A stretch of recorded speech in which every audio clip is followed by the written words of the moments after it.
स्वामी परमात्मानंद सरस्वती जी, स्वामी प्रणवानंद सरस्वती जी, स्वामी वेदवानंद जी, श्री शिव शेखर शुक्ला, श्री अंबिका दत्त शर्मा और इस सभागार में उपस्थित सभी देवी और सज्जनों, मैं नहीं जानता कि भाई शिवराज जी को कैसे धन्यवाद दूं। जब उनके सचिव उनके ऑफिस से मुझे फोन गया,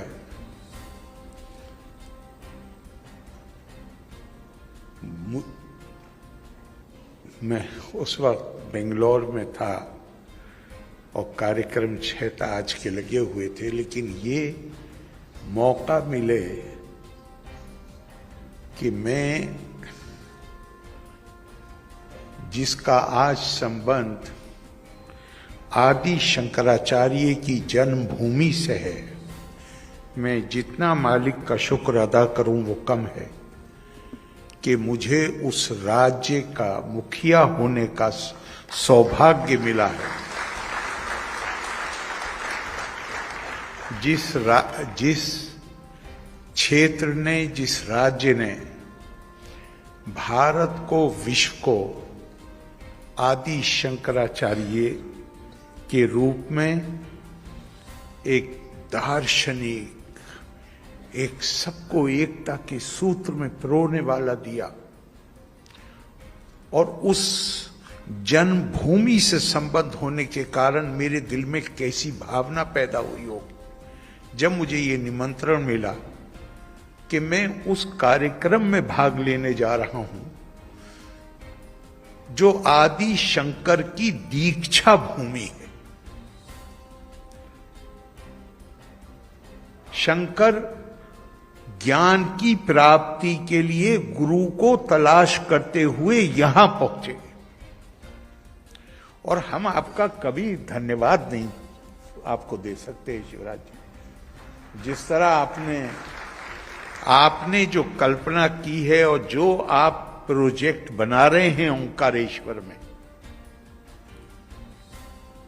जब मुझे आज शाम पांडे जी ने पूरी चीज सुनाई तो पहली चीज जो मेरे दिमाग में आई, ये कोई मध्य प्रदेश तक सीमित नहीं रहेगा आपका प्रोजेक्ट, ये भारत तक भी सीमित नहीं रहेगा, इसका अंतर्राष्ट्रीय महत्व होगा, क्योंकि अद्वैतवाद को सीमित नहीं किया जा सकता, वेदांत को सीमित नहीं किया जा सकता। स्वामी विवेकानंद क्या कह रहे हैं अपने लगभग जीवन के अंत में? माई mission can be explained in few simple words. I want to teach unto mankind their divinity and its manifestation in all movements of life. मैं पूरी भारत नहीं कहा, मैं पूरी मानवता को ये पाठ पढ़ाना चाहता हूं कि वो दिव्य हैं, वो साधारण नहीं है, दिव्यता उनके अंदर निहित है, और इस दिव्यता का प्रकटीकरण जीवन के हर क्षेत्र में होना चाहिए। मुझे 83-84 में स्वामी विवेकानंद को पढ़ने का शौक हुआ, और वो स्वाभाविक था कि चंद सालों के बाद जब मैंने आदि शंकराचार्य को पढ़ा तो मैंने कहा, स्वामी विवेकानंद वही तो कह रहे हैं जो आदि शंकराचार्य ने कहा है। लेकिन भारत के इन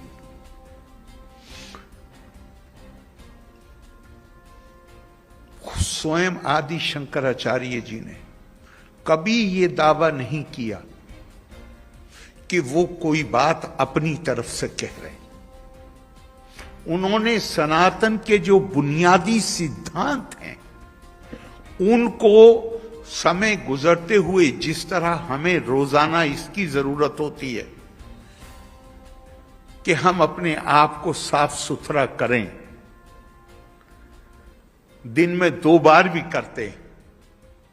इसी तरह किसी भी व्यवस्था को, किसी भी दर्शन को, किसी भी समाज को इसकी जरूरत होती है कि समय गुजरने के साथ जो धूल इकट्ठी हो जाती है, जो जिसे अंग्रेजी में एक्रीशंस कहते हैं, उनको साफ किया जा सके।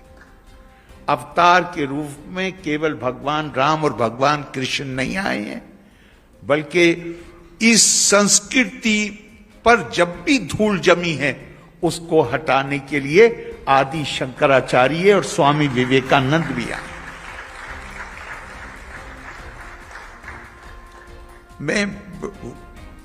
हमारी संस्कृति, आपने नाम दिया है आज एकात्म पर्व। हमें एकता की, हमें नहीं, दुनिया में कहीं भी क्या कोई इंसान अकेले रह सकता है? समाज में रहना होता है। उस समाज को अगर आगे बढ़ना है तो एकता की जरूरत होती है। एकता का आधार क्या? मैं आपसे हाथ जोड़ के कहूंगा, बिल्कुल ताली मत बजाइए।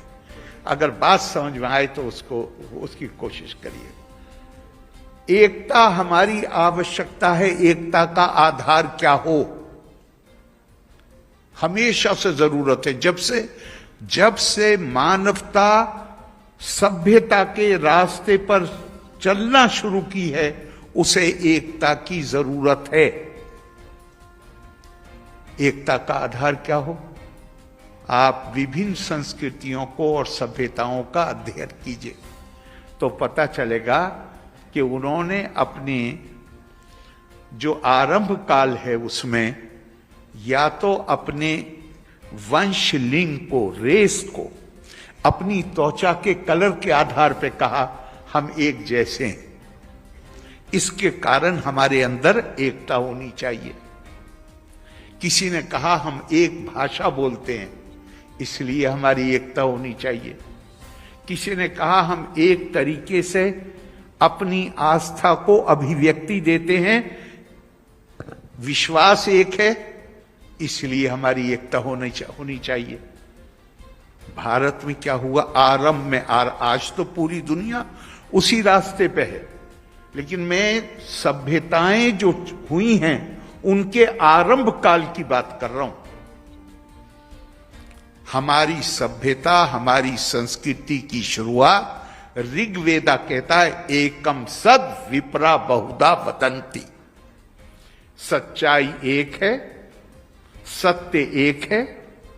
जो उसकी अनुभूति करते हैं वो उसे अलग अलग तरह से उसका बखान करते हैं। अथर्ववेद कहता है बहुधा विवाचसम नाना धर्मानम। पृथ्वी सूक्त में जहां हम इन्वोक कर रहे हैं मदर अर्थ को, आवाहन कर रहे हैं कि हमें समृद्धि से परिपूर्ण कर दे, वहां हम कहते हैं कि जिस तरह, हे पृथ्वी मां, जिस तरह आप अलग अलग भाषा बोलने वाले, अलग अलग आस्थाएं रखने वाले, अलग अलग तरीके से उसको अभिव्यक्ति देने वाले, और हिंदुस्तान में ये कोई आश्चर्य की बात नहीं है। एक परिवार में 2 बहनें, एक शनिवार को व्रत रखती है, एक मंगलवार को व्रत रखती। एक परिवार में 2 भाई, एक हनुमान जी के मंदिर में जाता है, दूसरा गणेश जी के मंदिर में जाता है। उसको लेके कोई झगड़ा नहीं होता। ये ऐसा क्यों हुआ है?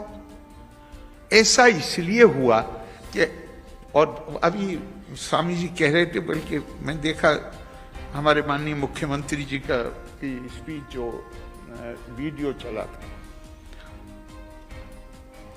संतो भूमि तपसा धारयंती। धर्म अगर समाज के टिकाऊ के लिए जरूरी है तो संतों के लिए तो कहा गया है कि ये भूमि के टिकाऊ के लिए जरूरी है। क्यों? ये हमारा मार्गदर्शन करते हैं, और इन्होंने जो हमारा मार्गदर्शन किया वो ये था, इन्होंने कोई सिद्धांत नहीं दिया, इनकी तपस्या के नतीजे में इन्होंने एक नैसर्गिक सिद्धांत को खोजा, और वो ये खोजा कि नेचर का जो कानून है नैसर्गिक, वो विविधता की स्वीकार्यता, विविधता का सम्मान और विविधता को हर तरह से स्वीकार करना है।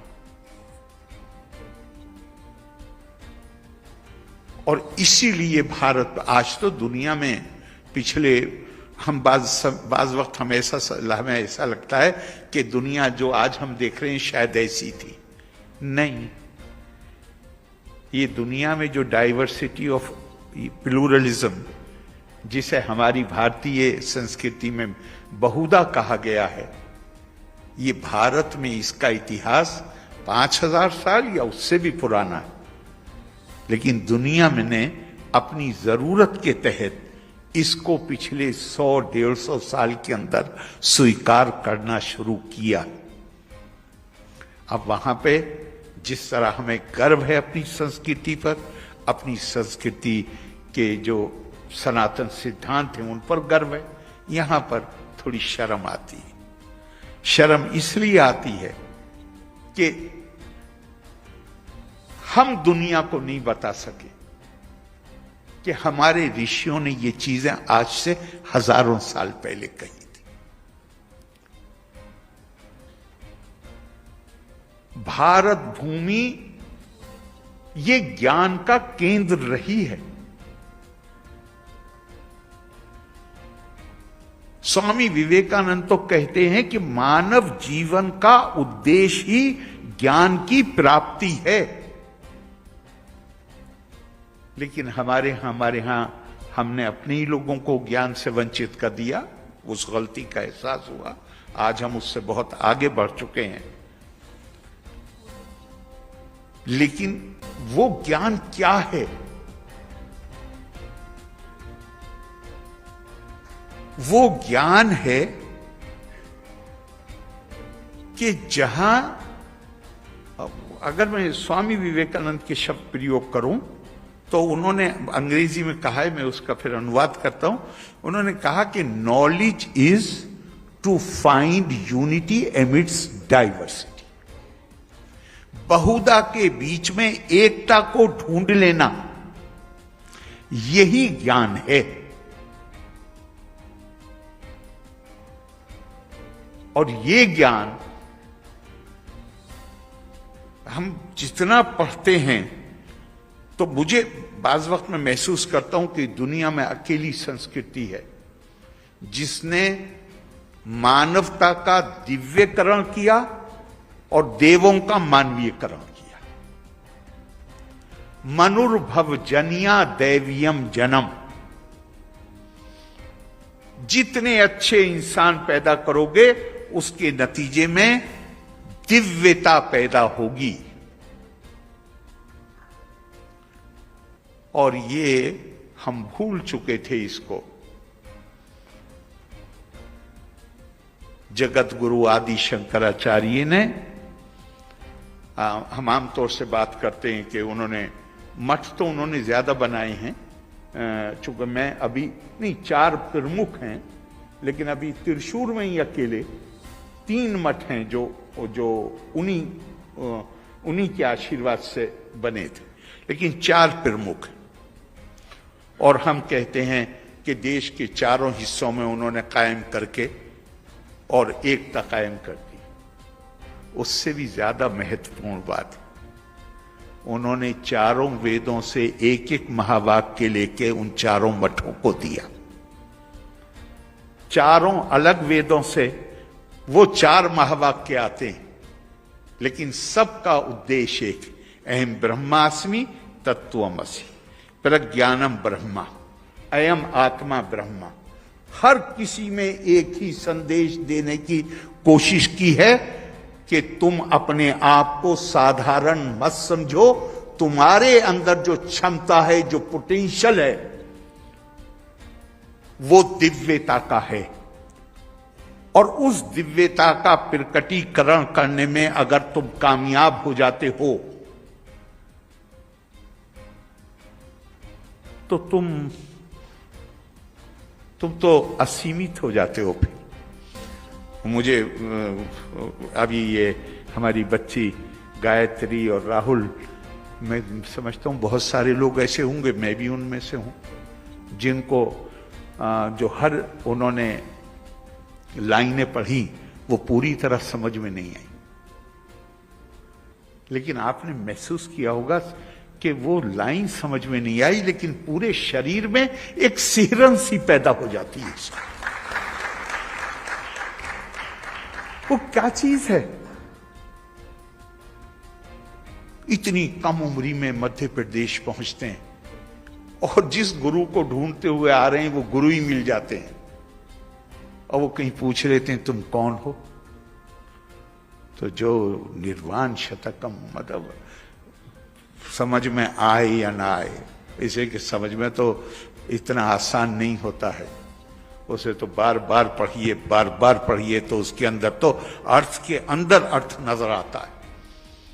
लेकिन उसमें जो एक शक्ति है, मनोबुद्ध अहंकार चित्तानीना,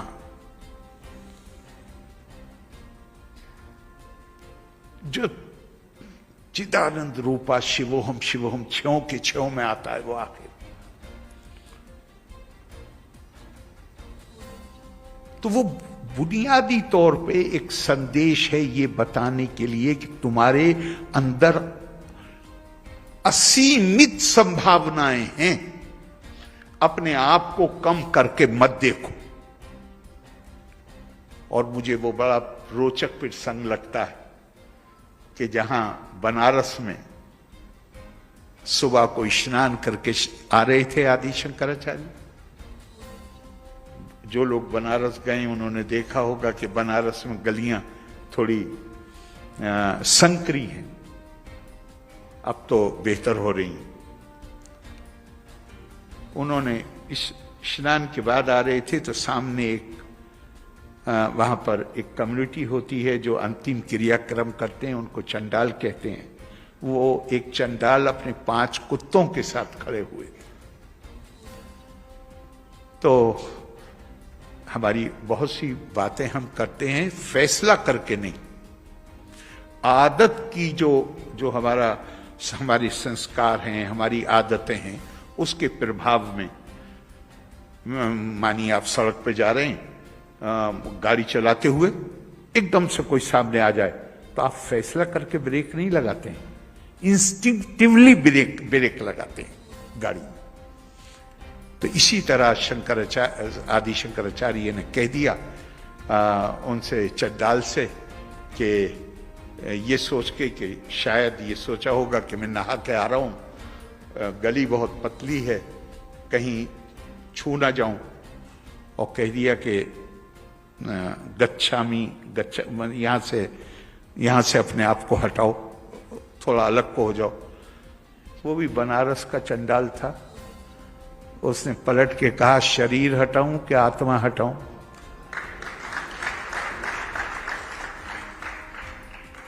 शंकराचार्य उसके पैरों में गिर गए। और मनीष पंचकम नाम की रचना क्या खूबसूरत है, बल्कि जो उसमें मुझे सबसे प्यारा 4 लाइनें लगती हैं वो आपने अपने उस पर भी छापी है।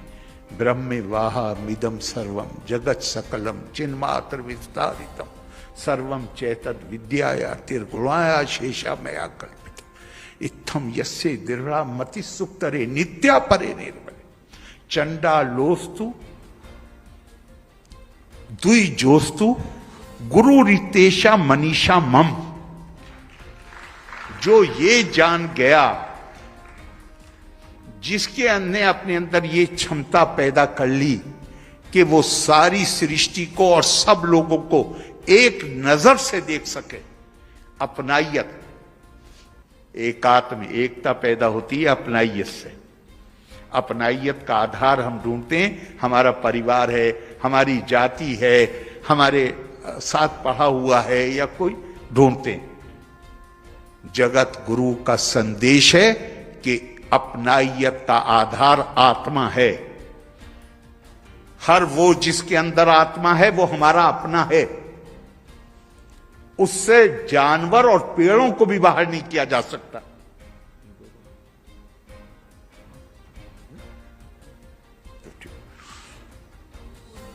किसी को भी बाहर नहीं किया जा सकता।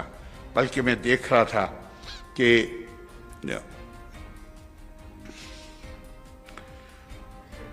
किसी ने भाष्य में, गीता भाष्य में वो खुद ही कहते हैं कि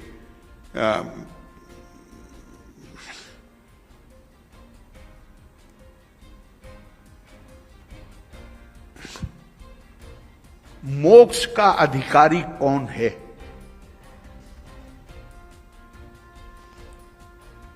कौन इसका अधिकारी है कि उसके पास ज्ञान, वो मोक्ष प्राप्त कर सके? क्या जवाब दिया है जगत गुरु? उन्होंने कहा पुरुष मात्रा संबंधी भी जिसके अंदर ह्यूमन एलिमेंट है, जो मानव है, मानवता को स्वीकार करता है, आत्मा को स्वीकार करता है, उसका यह अधिकार है कि वो ज्ञान प्राप्त कर सके और मोक्ष प्राप्त कर सके। ऐसे शंकर को हम कहेंगे कि वो जो समाज में भेदभाव हैं, क्या कभी वो उसके पक्ष में बोल सकते थे? कह रहे हैं हर व्यक्ति, हर इंसान, हर मानव इसका अधिकारी है। और अभी स्वामी जी बता रहे थे कैसा खूबसूरत 4 लाइनें हैं, गौर करिए। त्वयि मयि चान्ने तिरेको विष्णु व्यर्थम कुप्पसी मय्यस ईशु भव समचि सर्वत्र त्वम वांछस्य चिराद्य आदि विष्णुत्वम। मैं और आप या कोई भी, हम सब एक्चुएट होते हैं। हम अपने आप जो कुछ भी हम कर्म करते हैं, जो सोचते हैं, जो भी हमारी गतिविधियां हैं, ये हमारी सब एक्चुएट होते हैं त्वयि मयि चान्ने त्रैको विष्णु। और जब ये नाम आते हैं ना, तो एक बात हमेशा ध्यान रखिएगा कि भारत में अनेकों नाम लिए गए हैं उसी एक सच के लिए। इसका मतलब ये नहीं है कि वस्तु, नाम का भेद है, वस्तु भेद नहीं है। आकाशात पतितम तोयम गच्छति सागरम सर्वदेवा नमस्कारा केशवम प्रीति गच्छति। चाहे जिसका नाम लेके नमस्कार करो, वो आखिर में जाके वो जो सुप्रीम गॉड हेड है, वो सब उसी के पास पहुंच जाता। तो यहां पे जो कहा गया कि हम सब आप उसी एक जो कॉस्मिक, जो लोग नहीं मानते उनके लिए मैं कहूंगा कॉस्मिक प्रोसेस, जो मानते हैं उनके लिए इटर्नल ट्रूथ, सुप्रीम ट्रूथ, हम सब उसी से ही संचालित होते हैं। जब हम सब उसी से संचालित हो रहे हैं, तो जगत गुरु कह रहे हैं कि उसी से संचालित हो रहे हैं। त्वयि मयि चान्ने त्रैको विष्णु व्यर्थम कुप्पसी मय्यस ईशु। फिर बिलावजे में ना तो नाराज हो किसी पर, ना उस पर कोई पीड़ा व्यक्त करो।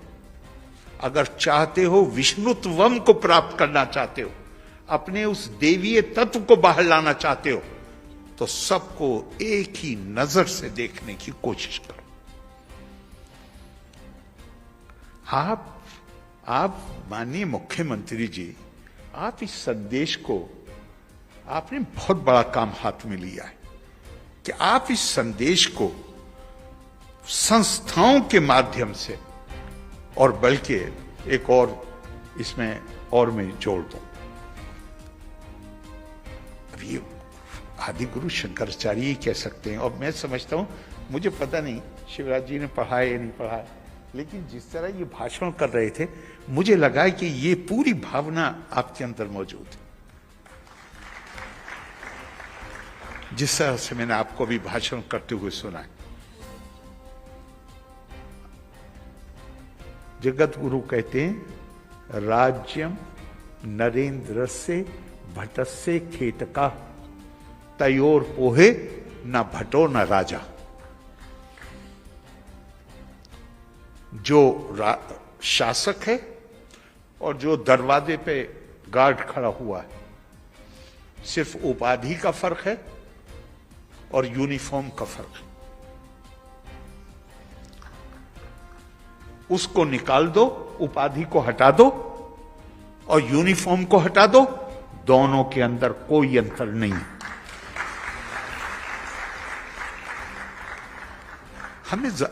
हमें जरूरत है या नहीं है कि हम इस शिक्षा को जानें? हमें जरूरत है या नहीं है कि हम इस पर के अनुसार आचरण करें? और अगर हम इस शिक्षा के अनुसार आचरण करेंगे, दुनिया की कोई ताकत है कि जो फिर हमें, जो हमारी, जिसका मैं मानता हूं अपनी, हम आज नालायक हो सकते हैं, लेकिन हमारी ज्ञान परंपरा इतनी भारी है कि भारत का अधिकार है कि भारत को विश्व गुरु होना ही चाहिए। फिर क्या कोई हमें रोक सकता है?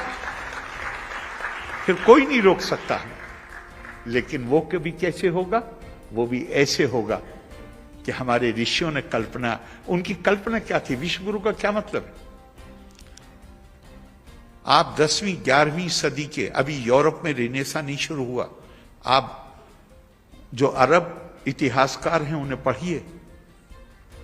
मैं जितने 5-6 नाम अभी गिना सकता हूं आपको, वो सब के सब ये कहते हैं पहले अध्याय में अपने, कि दुनिया में 5 बड़ी सभ्यताएं हैं। रोम अपनी सुंदरता के लिए, ईरान अपने वैभव के लिए, चीन अपनी कौशल के लिए, तुर्क अपनी बहादुरी के लिए जाने जाते हैं, और भारत ज्ञान और विज्ञान की परंपरा के लिए जाना जाता है। और ये ज्ञान विज्ञान की परंपरा, ज्ञान विज्ञान सहितम, ये भी गलतफहमी किसी को नहीं होनी चाहिए कि हमारे ऋषि मुनियों ने सिर्फ जाके यही गौर किया कि इयम विसृष्टि यता भूव यदि व दधे यदि व, हम कहां से आए हैं, कहां जाना है, केवल ये नहीं।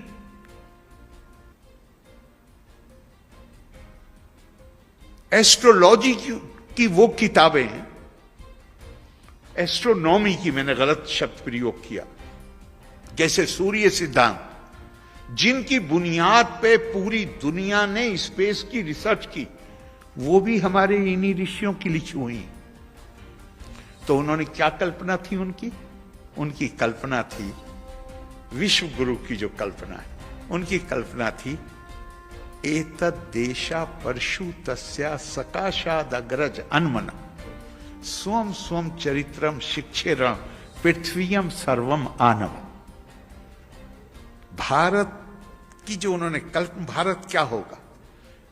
भारत ज्ञान और विज्ञान का ऐसा बड़ा केंद्र होगा, हब ऑफ नॉलेज, कि जहां विभिन्न सभ्यताओं और विभिन्न देशों के लोग भारत के बारे में नहीं, अपनी अपनी सभ्यता और संस्कृति और अपने फेथ ट्रेडिशन को पढ़ने के लिए भारत आएंगे। तो हमारे गुरु कैसे होंगे? अगर एक क्रिश्चियन यूरोप से चल के ही भारत आ रहा है क्रिश्चियनिटी पढ़ने के लिए, अगर एक अरब दुनिया से आ रहा है इस्लाम पढ़ने के लिए, तो हमारे गुरु कैसे होंगे? ये कल्पना हमारे ऋषियों ने की थी, और ये हमारी असल धरोहर। बाकी चीजें तो स्वामी विवेकानंद ने कहा, India has only 2 national ideals, renunciation service, intensify her in these 2 channels, the rest will take care of itself। लेकिन अगर हम उनसे पहले के अपने ऋषियों को पढ़ें तो वहां पता चलता है कि वो ये कहते हैं कि भारत का जो जीनियस है, जो विशेषता है, वो है ज्ञान और विज्ञान। इसमें पारंगत हो जाओ, बाकी चीजें खुद ब खुद ठीक हो जाएंगी। और आपने इस मामले में बहुत ही सकारात्मक पहल दी है। मैं एक बार फिर आपको उसके लिए तो बधाई देता हूं, और आपने मुझे यहां बुलाया और इसमें शामिल किया, उसके लिए आपको दिल से कृतज्ञता व्यक्त करता हूं। लोका समस्ता सुखिनो भवन्तु। जय हिंद, जय भारत। जगत हिताय च, आत्मा का मोक्ष और जगत का हित जिनके जीवन का लक्ष्य है, और आज अपने भावों को मैं प्रकट करता हूं। वो मेरे गुरु भी है, लेकिन वो मेरे मित्र भी है, और वो इस पथ पे साथ चलने वाले ऐसे सहयोगी जो हमेशा ताकत और संबल प्रदान करते हैं। परम श्रद्धेय स्वामी परमात्मानंद सरस्वती जी, मैं उनको प्रणाम करता हूं। आप भी तालियां बजा के उनका स्वागत कीजिए, अभिनंदन कीजिए। हम सबके सौभाग्य से यहां उपस्थित स्वामी प्रणवानंद सरस्वती जी, स्वामी वेद तत्वानंद जी, अंबिका दत्त जी, शिवशेखर जी, इस कुशाभाऊ ठाकरे सभागार में उपस्थित विद्वजन, और विद्वजन में हमारे छोटे छोटे बालक बालिकाएं भी शामिल हैं। आप सबको प्रणाम। लंबी बात का औचित्य नहीं है। एकात्म का मूल क्या है? एक ही चेतना समस्त जड़ एवं चेतन में अनुस्यूत है। एक ही चेतना। आदि गुरु ने यही कहा, उनके जीवन चरित्र को हम सब जानते हैं, विस्तार से आज प्रकाश डालने की आवश्यकता नहीं है। लेकिन एक ही चेतना हम सब में है। स्वामी जी महाराज कह रहे थे, सिया राम मैं सब जग जानी, करहूं प्रणाम जोर जोग पानी। सब में ही तो वो है। सृष्टि के कण कण में भगवान विराजमान है। हर एक आत्मा परमात्मा का अंश है। हर एक घट में बस वो ही समाया हुआ है, तो कौन दूसरा? ईश्वर अंश जीव अविनाशी। ये हम जितने हैं मनुष्य, एक ही चेतना की अभिव्यक्तियां हैं। और केवल मनुष्य मात्र नहीं, आपने सही फरमाया, आसमान में उड़ते पक्षी, कलरव करती हुई चिड़ियां, जंगलों में उछल कूद करते हिरण हो, पेड़ पौधे हो, जीव जंतु हो, कीट पतंगे हो, एक ही चेतना की अभिव्यक्ति है। उसके अलावा कुछ है नहीं। और इसलिए शायद हमारे ऋषियों ने आज नहीं हजारों साल पहले कहा, अयम निजम परा। मनुष्य मात्र में वो ही है। और आपने बहुत अच्छा फरमाया। अलग अलग लोग अलग अलग ढंग से सोचते हैं। स्वामी विवेकानंद जी ने भी शिकागो में जाके यही तो कहा था, चल रहे हो अलग अलग रास्तों पे, लेकिन अंततः पहुंचोगे वहीं। एकम सद विप्रा बहुधा वदंती। देखो अद्भुत है ये भारत। एक चीज किसी पर नहीं ला दी गई। किसी ने कहा कि मैं साकार को मानता हूं, भगवान की मूर्ति की आरती करता हूं, पूजा करता हूं, क्या आनंद है। स्वामी रामकृष्ण परमहंस क्या मैया खा, तुझे खानी पड़ेगा। 3 दिन हो गए तो कहते हैं खड़ग हाथ में जो मां के थे लेके अपने प्राण देने को तत्पर हुए, तो मां ने हाथ पकड़ लिया, प्रकट हो गई। साकार को मानते हैं। कोई कन्हैया को पूजो, कोई राम को पूजो, कोई शिव की भक्ति करो, कोई महिषासुर मर्दनी की पूजा करो,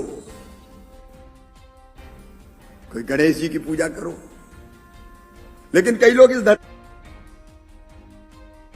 पे ऐसे हुए, उन्होंने कहा, अरे भगवान एक मूर्ति में कैसे आ सकता है? वो तो सृष्टि के कण कण में है। हम नहीं मानते कि वो एक मूर्ति में आ सकता है। तो मत मानो। हम निराकार को मानते, बोले तुम भी सही हो, उसमें क्या दिक्कत है। साकार को मानो सही हो, निराकार को मानो सही हो। लेकिन फिर चारवाक जैसे महर्षि भी आए हमारे यहां, जिनने कहा हम तो किसी को नहीं मानते, यावत जीवेत सुखम जीवेत ऋणम कृत्वा घृतम पीवेत भस्मीभूतस्य देहस्य पुनर्जन्म कुतो।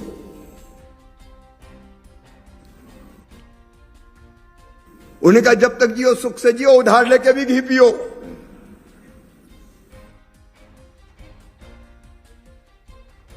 यह शरीर तो माटी में मिलने वाला है, कहां पुनर्जन्म होता है।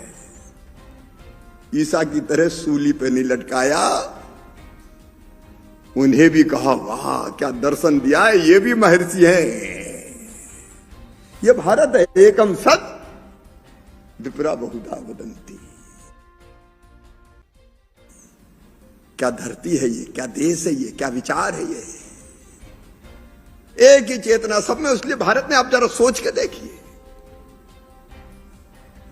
जीव जंतुओं में प्राणियों में भी उसी के दर्शन किए। गाय हमारी माता है, भाव क्या है, 33 करोड़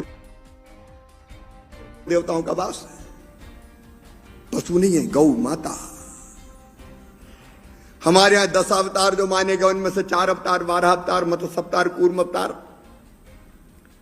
पशु के रूप में, और चौथा नरसिंह अवतार, आधे मनुष्य और आधे पशु के रूप में। क्या है इसके पीछे सोच वही है। उनको भी आत्मभाव से देखो, उनमें भी वही है। हमारे देवताओं की सवारी देख लीजिए, औगरदानी फक्कड़ बाबा भोले शंकर नंदी पे विराजते हैं,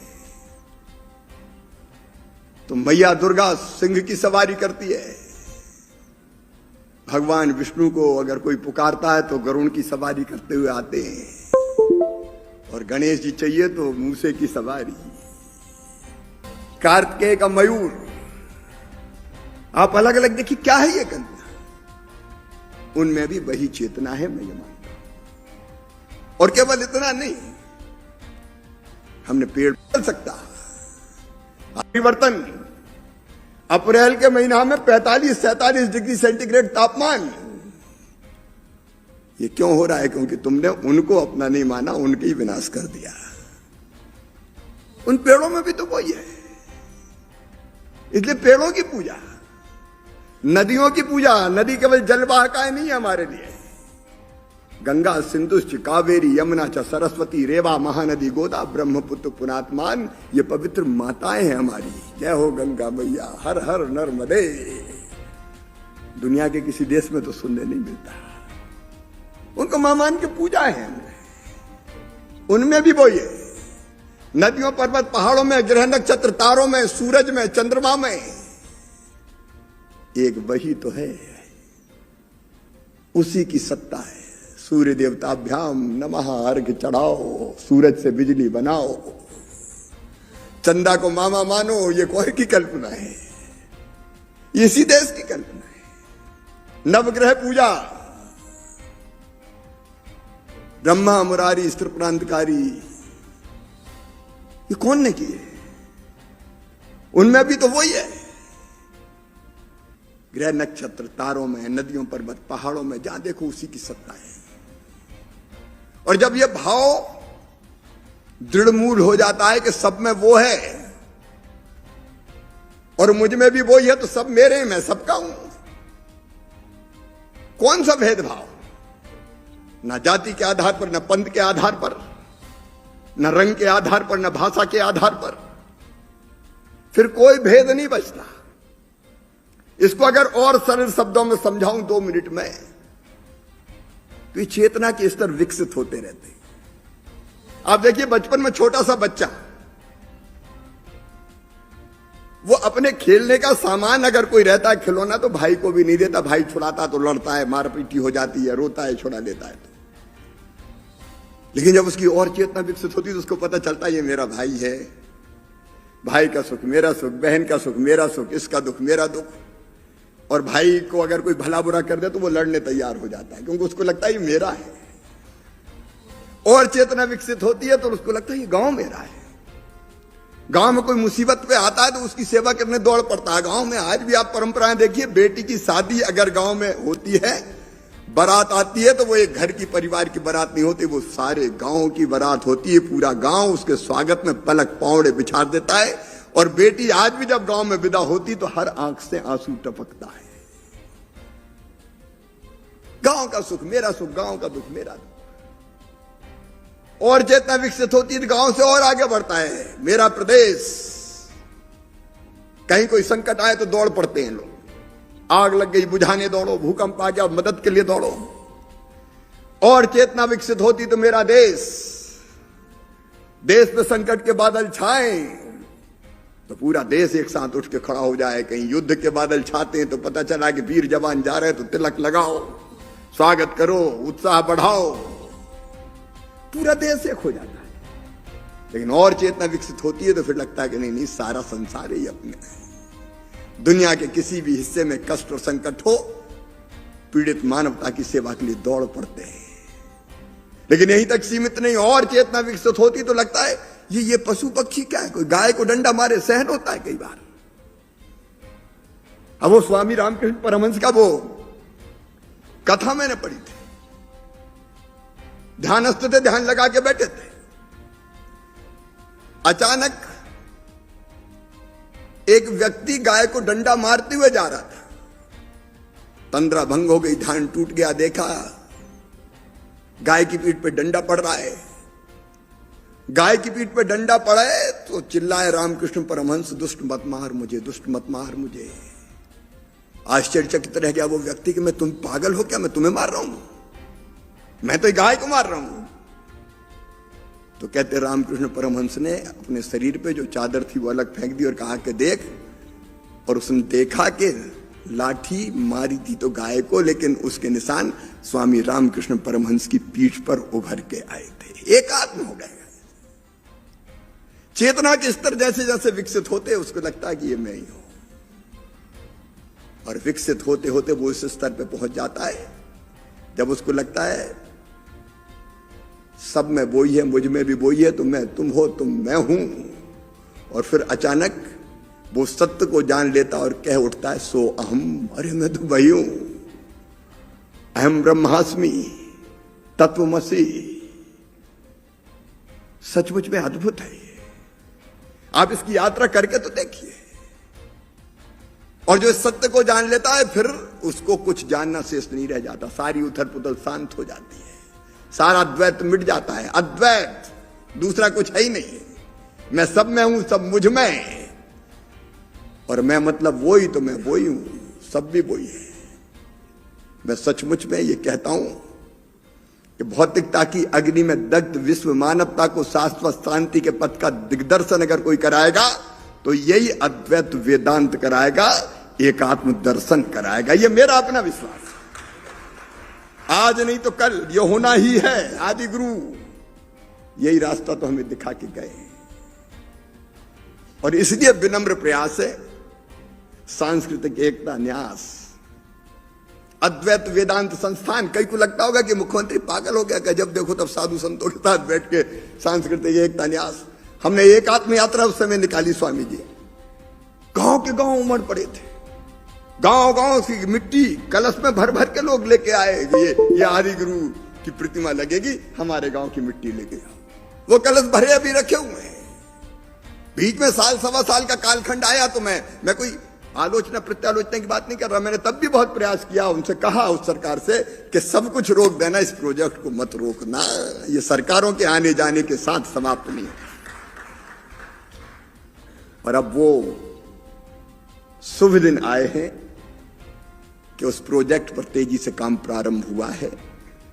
मैं उसके विस्तार में नहीं जाऊंगा, लेकिन अद्वैत वेदांत संस्थान, आचार्य भगवान की प्रतिमा, केवल प्रतिमा नहीं, अद्वैत वेदांत की धाराएं सारे भारत को भिगोती हुई सारी दुनिया में फैल जाए और सारी उठापटक शांत कर दे, सारे भेदभाव तिरोहित हो जाए, समाप्त हो जाए, मानवता का कल्याण हो जाए। इसलिए यह प्रकल्प है। आज आचार्य शंकर जी का हमारे लिए तो सचमुच में, अब मैं विस्तार में नहीं जाऊंगा, लेकिन 12 साल की उम्र में 2000 किलोमीटर चल के आए गुरु ढूंढते हुए, और 16 साल की उम्र में प्रस्थानत्रयी, उपनिषद, ब्रह्मसूत्र, गीता, 100 से ज्यादा ग्रंथ लिख डाले। वो केवल उस समय के लिए नहीं लिखे, वो इसलिए लिखे कि अंधकार में खो गई मानवता को दिशा दिखा सकें। हम तो उन्होंने जो दिशा दिखाई है, निमित्त बन के सब, मैं नहीं, मैं में तो अहंकार है, और अकेले मुझ में ही वो थोड़ी है, आप में भी वो ही है। तो हम सब मिलके इस पवित्र काम को करेंगे, और इसी के संकल्प के रूप में कई बार में और आस्था कैसे दृढ़मूल हो जाए, ये कोशिश हम लोग करते रहते हैं। जैसे गाय को रोज रोटी खिला के ही निकलना, और रोज एक पेड़ लगाना। रोज एक पेड़ लगाता हूं तो मुझे लगता है कि मैं अपने आप को ही पानी दे रहा हूं। जब पेड़ में पानी देता हूं तो मुझे लग रहा है मैं अपने आप को पानी दे रहा हूं, अपने आप को जिंदगी दे रहा हूं। एकात्म भवन के चरणों में आज यही प्रार्थना है कि ये काम मध्य प्रदेश की धरती से, आपके आशीर्वाद से, संतों के आशीर्वाद से, विद्वजनों की कृपा से हो सकें, तो हम पीड़ित मानवता की बड़ी सेवा करेंगे। और उनने जो राह बताई है, एक बार फिर से वो राह पूरी दुनिया को याद दिला पाएंगे। दिखाई तो उनने। मैं आचार्य भगवंत के चरणों में प्रणाम करते हुए, काफी समय हो गया है, 6 बजे से आप बैठे, 9 बजने वाले हैं। आखिर धैर्य की भी सीमा होती है, इसलिए बहुत विस्तार में न जाते हुए स्वामी जी को, आप सबको, विशेषकर आरिफ मोहम्मद खान साहब को, क्या बोले हैं आप, आनंद आ गया सब। और आचार्य भगवंत इस काम को कर ही रहे हैं। मैं उनको प्रणाम करते हुए और आपके धैर्य को भी प्रणाम करते हुए, अच्छे श्रोता हैं लेकिन भाव से हम जुड़े हैं। मेरे साथ बोलिए भारत माता।